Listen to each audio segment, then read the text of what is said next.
Hello, folks. Another political minute here. I'm going to try and do this one really quick. I'm going to try and hit a couple of vocabulary things over the fact of what really is the concept under this weird thing called USA English. I mean, we were a trilingual nation at one time. We did speak USA French, we did speak USA Spanish, USA English, and even had some other languages that were extreme super minority majority languages. Most of these have gone away, and I'll be honest, we were using them in closed sessions of Congress, and all of our representatives were required to actually know each language. And these were mostly all before 1985, when they legally said no person would ever speak USA French or Spanish and would all be in English. And our stuff is very different from over there. But here I go, trying to go on about a history lesson in politics, which moves faster than last year's Oscar to the $5 bin. I'm going to try and hit just two words. Hopefully that'll explain it, and I'll also be able to explain why there is no such thing as exile in the United States of America. This is going to be very complicated in a way, and I promise I'm going to take on the university guy out there that says we're a constitutional democracy or a constitutional republic. Yeah, he says constitutional republic. And I'm going to take him on as head on as I can. I may look foolish, but hopefully he actually has to go, no. Here, let me explain something. And it's like, aha. You're trying to defend and justify yourself. I mean, I hope that I can take him on head on with it in a way, and I know I'm never going to grace the stage of it because, quite frankly, it's like with the pastor. Just tell them they're a sinner and mention what it is, and they'll just, so you're going to try and debate any of it? And it's like, no, I'm with God, and God does not debate. Love the street preachers that are into sex slavery and prostitution from the pulpit. These people are wonderful. Anyway, moving right along with this revolution. Revolution is not like how you think of in France, even though it is in the common tongue around here a lot, or else it's the news cycle of what comes up. Revolution, when it talks to that which is politics and in conjunction with the Civil War, has a special definition for it. It means which one of the kind of like enslaving colonial powers of the original colonizers, you could say escaped slaves that made it back to their Native American groups, whatever it is, the founding fathers, other things, etc., to this area for the specific whatever it is, to get rid of whatever and become equal in a way. And under this, many of them did have that Christianity was a situation of that they lived under. It was a system they lived under. It wasn't anything with that. It was freedom of religion in most of that aspect. That they were free of it and that they could have equal rights standing in society. In saying that right there, revolution is like against the British. The French kind of came up in a bad friend in a way and then became a good friend after the Civil War. There's other situations, almost everything has to be done completely by Rome Vatican City now, with how everyone's either sold off, lost to war, or some other type of conflict. Property and parcels and everything else.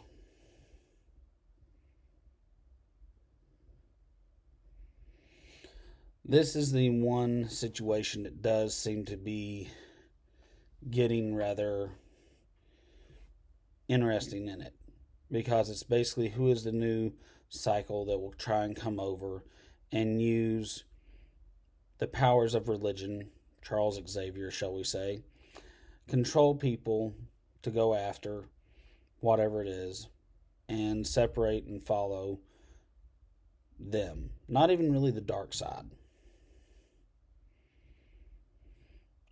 And manipulate whatever it is into that fashion.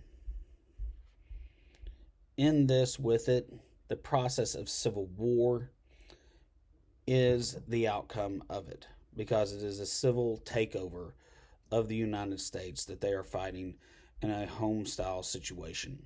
Therefore, the United States, under the Constitution, the Declaration of Independence, and the Do Not Tread on Me, can never fight itself.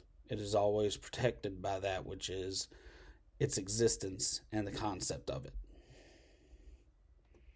Therefore, while there are people who are somehow, through the mind or anything else, and a really great politician or political movement, the smoking man, shall we say, that we're always kind of looking out for, controls everything out there.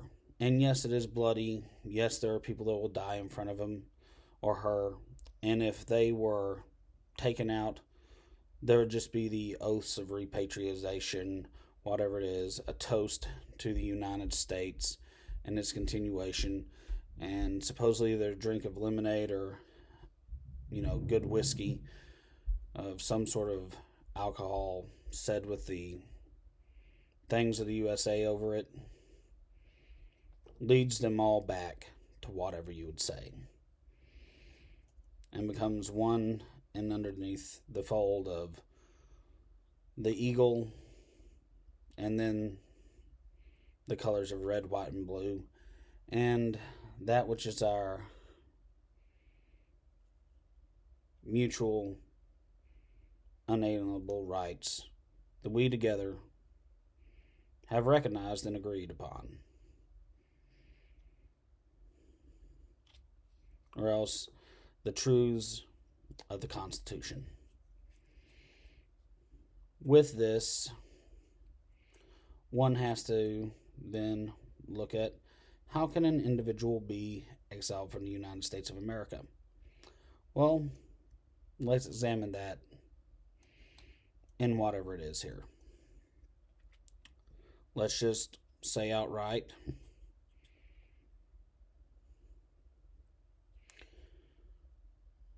maybe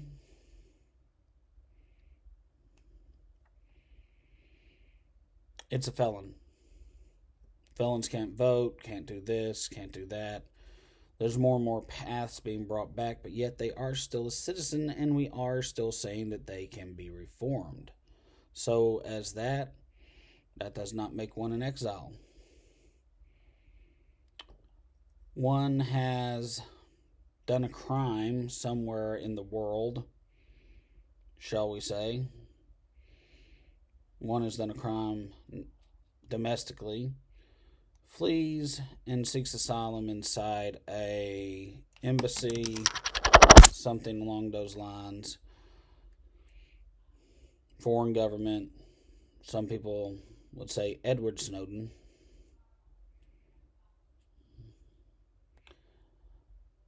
But yet then there's a pardon issued. Is he still exiled from the United States of America because a pardon was issued? Now let us then examine the espionage agent. They've gotten all the credentials, even gone to jail possibly, under misdemeanor things or anything else. It's just a stack of evidence that says that they have to be a citizen, and lo and behold, their government goes under, and they're like, Why would I ever go back? I like this place better. What does then, therefore, that entail? Let's say it's really just a mountain of evidence says they're more not a citizen. Okay. Moving on to a judge or someone of an executive authority. In and of itself,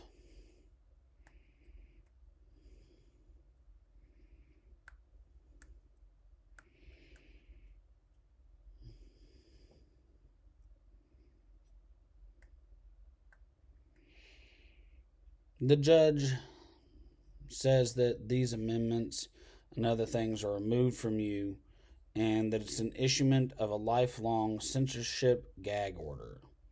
That you do not have the rights of freedom of speech at any time. You do not have the rights of the Second Amendment, the Fourth Amendment, the Fifth Amendment, and I've repealed everything else all the way back to the 12th Amendment. I am invoking that he has the right to the, sorry, it escapes me right now. I keep wanting to say 27, and I know it's not. The crazy amendment, which can go for any single person because they are in charge of themselves and their own executive little bubble.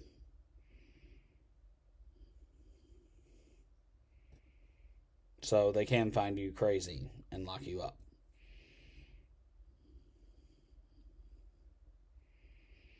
In saying that, since these do come under basically certain things, amendments of a universal nature, that according to maybe old USA, the president guards these with that which is his last dying breath after everybody else is gone and everything else.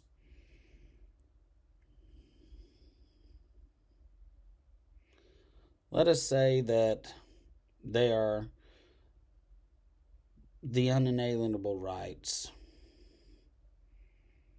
that are similar to those truths that shall be held self-evident, and somehow in a written poetic form of that which is law, put down so that everyone can see them. And in knowing that one can never fully make every artistic painting in the world, it can be added to it. Movie with Honors has a great speech by Joe Pesci in it.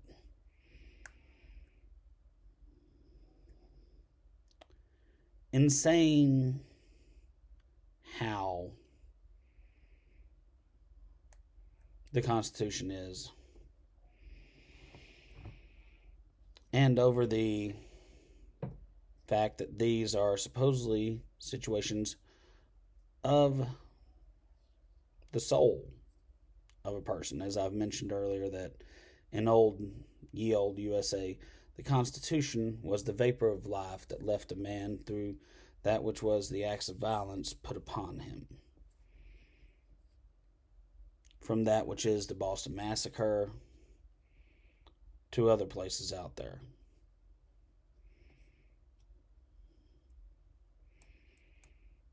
These amendments, if they are supposedly taken away by anyone who has said this, and I will say I do not agree with this one president. I really do not agree with him in a whole heap of stuff, especially his version of sport and fun and games, but in a way I can see where he's coming from. It's like there's a baseball field and they use it for football season also. It can fit in there. If someone does try to take these away from one, they become stronger than anything. The more they are unspoken, unmentioned, unsighted as their abilities, the stronger it becomes for that which is the American, the individual citizen, public to the entire world, or else part of the common good. That has not yet been to the international stage, so we say. This is what every single person has for themselves. The ability to have something amplified, more than an adrenaline rush, more than anything else, a type of battle-hardened ability to keep one together in ways that are not defined by reality or any system of measure. One can say the soul is weightless, but yet another could say that it is heavier than all the black holes put together. Both are true and everything else in the middle of it, but yet at the same time, it is more. The essence of the abilities, the characteristics, the charismas of the soul persevere on. And just because there is blood spilt does not mean anything. Anything at all, more or less. There are no parts of it holding anyone back. And there is nothing that can be taken away from it. I know I'm rambling on in circles here, but just as anyone else will do, one knows when one needs action, thinking, or anything else, subjugated to anything out there for the moment. It is really just the person running in circles that says there is such a thing as exilization, when all the other things out there and the things that have not been mentioned yet come to that which is sharp point and a quickening. And it is always onward and forward, and even in retreat there is attack being administered. Not even in violence, not even in anything, but there is the movement forward. There is survival. Even if one is not breathing still, there is still the forward movement. The perseverance of the very nature of that which is freedom, individuality, cooperation, unity, nationalism, statehood, personal fulfillment, and recognition. The more one tries to take away the freedom of speech, since freedom of speech is even action in the very sight of one in society, it becomes instantly more. For you thought, when I said it was just speaking. And then you realized you are. And they can never take that from you.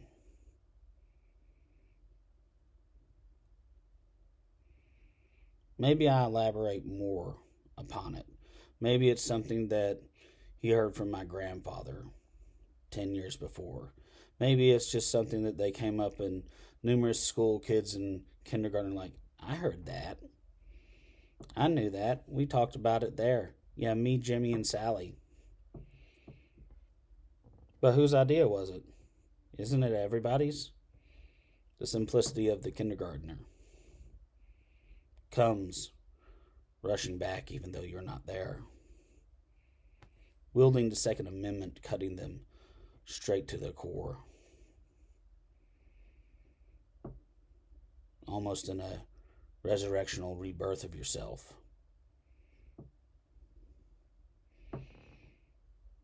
Maybe it's concepts even before the time of anything back to the illustrious founding of this nation. However it is, always in imperfection as one is seeking the perfection of whatever it is, and always knowing, yes, there'll be more. There will be more to be made. Even if every copy of the Constitution is burned and everything else, and it's like, therefore you never existed. Now you are not even exiled. The fact of the concept of existment has been done before, and has shown people will gather in the areas, the person deep hidden away in a hole, in a well, wherever it is, personally walked off somewhere into the sky in the clouds, somehow made it to Mars before anybody else. It is there. Everything that was ever written, every poetry, every line, but yet it is just that. One is all of it and more.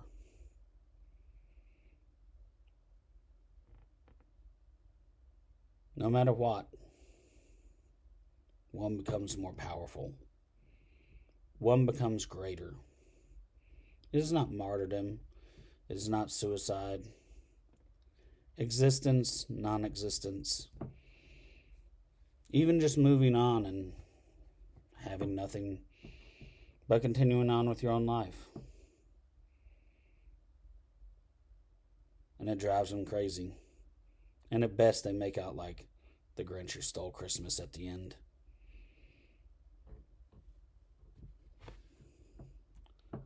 Such is the way of life and the times we live in. Others have lived in the past. And everything comes down to realizing it is your moment, coupled with that which is the future. And to seize upon that great moment, those reasons for whatever it is. One is able to understand that whatever one does not even need to be great, does not even need to be anything. It's just what one wishes to do.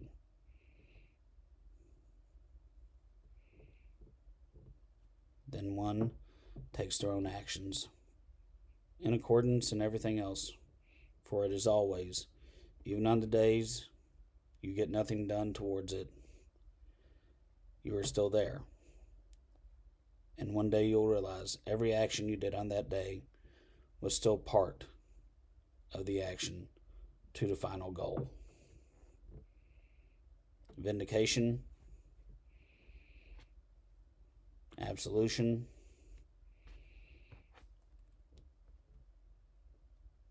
showing the other that everything they ever did was futile.